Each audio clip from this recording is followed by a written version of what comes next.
Hi hello ಎಲ್ಲರೂ ಹೇಗಿದ್ದೀರಾ? Welcome back to Suji Vishnu logs. ಇವತ್ತಿನ ವೀಡಿಯೋದಲ್ಲಿ ಆಲೂ ಪರೋಟ ಮಾಡ್ತಾಯಿದ್ದೀನಿ. ತುಂಬಾ ಸುಲಭವಾಗಿ, ಈಸಿಯಾಗಿ ಮತ್ತು ಟೇಸ್ಟಿಯಾಗಿ ಯಾವ ಥರ ಮಾಡೋದಂತ ಬನ್ನಿ ಈ ವಿಡಿಯೋದಲ್ಲಿ ನೋಡೋಣ.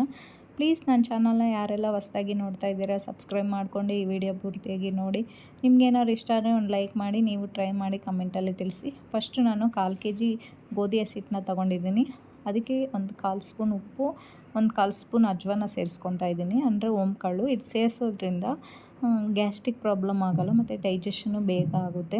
ಆಲೂಗಡ್ಡೆ ಸೇರಿಸೋದ್ರಿಂದ ನಮಗೆ ಗ್ಯಾಸ್ಟ್ರಿಕ್ ಪ್ರಾಬ್ಲಮ್ಮು ಆಗೋಲ್ಲ, ಬೇಗನೂ ಜೀರ್ಣ ಆಗುತ್ತೆ ಅಂತ ಸೇರಿಸ್ತಾ ಇದ್ದೀನಿ. ಇದನ್ನು ಹಾಕ್ಕೊಂಡು ನೀರು ಸ್ವಲ್ಪ ಸ್ವಲ್ಪನೇ ಸೇರಿಸ್ಕೊಂಡು ಸಾಫ್ಟಾಗಿ ಚೆನ್ನಾಗಿ ನಾದ್ಕೊಬೇಕು ಹಿಟ್ಟು ನಾವು ಎಷ್ಟು ಚೆನ್ನಾಗಿ ನಾದ್ಕೊತೀರೋ ಅಷ್ಟು ಸಾಫ್ಟಾಗಿ ಪರೋಟ ಬರುತ್ತೆ.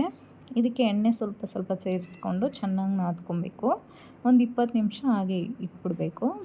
ಇನ್ನು ಮಸಾಲೆ ರೆಡಿ ಮಾಡ್ಕೊಳೋದಕ್ಕೆ ಆಲೂಗಡ್ಡೆ ಒಂದು 3 ತೊಗೊಂಡು ಚೆನ್ನಾಗಿ ತೊಳ್ಕೊಂಡು ಕುಕ್ಕರ್ಗೆ ಹಾಕಿ ನೀರು ಹಾಕಿ ಒಂದು 3 ವಿಸಿಲ್ ಬೇಯಿಸ್ಕೊತಾ ಇದ್ದೀನಿ. ಬೆಂದಿರೋ ಆಲೂಗಡ್ಡೆನ ಸಿಪ್ಪೆ ಎಲ್ಲ ಬಿಡಿಸ್ಕೊಂಡು ಒಂದು ಬೌಲ್ಗೆ ಹಾಕ್ಕೊಂಡು ಚೆನ್ನಾಗಿ ಮ್ಯಾಶ್ ಮಾಡ್ಕೊಬೇಕು. ಅದು ಗಂಟು ಇಲ್ದಿರ ಚೆನ್ನಾಗಿ ಮ್ಯಾಶ್ ಮಾಡಿಕೊಂಡು, ಒಂದು ಸ್ವಲ್ಪನೂ ಗಂಟಿರಬಾರ್ದು ಆ ಥರ ಮ್ಯಾಶ್ ಮಾಡಿಕೊಂಡು, ಒಂದು ಅರ್ಧ ಕಪ್ಪು ಕೊತ್ತಂಬರಿ ಸೊಪ್ಪನ್ನ ಸಣ್ಣದಾಗಿ ಕಟ್ ಮಾಡಿ ಕರಿಬೇವು ಸೊಪ್ಪನ್ನು ಸ್ವಲ್ಪ ಸಣ್ಣದಾಗಿ ಕಟ್ ಮಾಡಿ ಸೇರಿಸ್ಕೊಬೇಕು. ಒಂದು ಈರುಳ್ಳಿನ ಸಣ್ಣದಾಗಿ ಕಟ್ ಮಾಡಿರೋ ಈರುಳ್ಳಿನ ಸೇರಿಸ್ಕೊಂಡು, ಬೆಳ್ಳುಳ್ಳಿ ಒಂದು 5-6 ಬೆಳ್ಳುಳ್ಳಿನ ಸಣ್ಣದಾಗಿ ಕಟ್ ಮಾಡಿ ಸೇರಿಸ್ಕೊಬೇಕು. 2 ಹಸಿಮೆಣ್ಸಿನ್ಕಾಯಿ ತೊಗೊಂಡಿದ್ದೀನಿ. ನಿಮಗೆ ಖಾರಕ್ಕೆ ಎಷ್ಟು ಬೇಕೋ ಅಷ್ಟು ಅದನ್ನು ಸೇರಿಸ್ಕೊಂಡು ಸಣ್ಣದಾಗಿ ಕಟ್ ಮಾಡಿ ಸೇರಿಸ್ಕೊಂಡು, ಒಂದು 1/4 ಸ್ಪೂನ್ ಧನಿಯಾ ಪುಡಿ, 1/4 ಸ್ಪೂನ್ ಜೀರಿಗೆ ಪುಡಿ, 1/4 ಸ್ಪೂನ್ ಖಾರದ ಪುಡಿ, ಒಂದು 1/4 ಸ್ಪೂನ್ ಅರಿಶಿನ ಪುಡಿ, ಚಾಟ್ ಮಸಾಲ ಒಂದು 1/4 ಸ್ಪೂನ್ ಸೇರಿಸ್ಕೊಂಡು, ರುಚಿಗೆ ಎಷ್ಟು ಬೇಕೋ ಅಷ್ಟು ಉಪ್ಪು ಹಾಕಿ ಚೆನ್ನಾಗಿ ಮ್ಯಾಶ್ ಮಾಡ್ಕೊಬೇಕು. ಮೆತ್ತಗೆ ಅದು ಕೈಯಲ್ಲೇ ಚೆನ್ನಾಗಿ ಮ್ಯಾಶ್ ಮಾಡ್ಕೊಬೇಕು.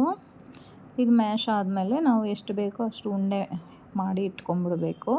ಉಂಡೆ ಮಾಡಿ ಇಟ್ಕೊಂಡು ಚಪಾತಿ ಹಿಟ್ಟು ರೆಡಿ ಆಗಿರುತ್ತಲ್ಲ ಅದನ್ನು ಚಪಾತಿ ಥರ ತೀಡ್ಕೊಂಡು ಇದು ಸೆಂಟ್ರಲ್ಲಿ ಸ್ಟಫಿಂಗ್ ಮಾಡ್ಕೊಬೇಕು.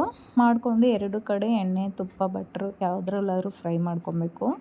ಫ್ರೈ ಮಾಡಿಕೊಂಡ್ರೆ ತುಂಬಾ ಚೆನ್ನಾಗಿರುತ್ತೆ, ಟೇಸ್ಟಾಗೂ ಇರುತ್ತೆ ಮತ್ತು ಬೇಗನೂ ಆಗುತ್ತೆ. ಇದಕ್ಕೆ ಯಾವ್ದು ಗ್ರೇವಿ ಆದರೂ ಚೆನ್ನಾಗಿರುತ್ತೆ. ಗ್ರೇವಿ ಇಲ್ಲ ಅಂದರೂ ಬರೀ ಹಂಗೆ ತಿಂದ್ಬಿಡ್ಬೋದು, ಹೊಟ್ಟೆ ತುಂಬ ತಿಂದ್ಬಿಡ್ಬೋದು. ತುಂಬಾ ಟೇಸ್ಟಾಗಿರುತ್ತೆ. ಪ್ಲೀಸ್ ನನ್ನ ಚಾನಲ್ನ ಯಾರೆಲ್ಲ ಹೊಸ್ದಾಗಿ ನೋಡ್ತಾ ಇದ್ದೀರೋ ಸಬ್ಸ್ಕ್ರೈಬ್ ಮಾಡ್ಕೊಂಡು ಈ ವಿಡಿಯೋ ಪೂರ್ತಿಯಾಗಿ ನೋಡಿ. ನಿಮ್ಗೇನಾದ್ರು ಇಷ್ಟ ಅಂದರೆ ಒಂದು ಲೈಕ್ ಮಾಡಿ, ನೀವು ಟ್ರೈ ಮಾಡಿ ಕಮೆಂಟಲ್ಲಿ ತಿಳಿಸಿ.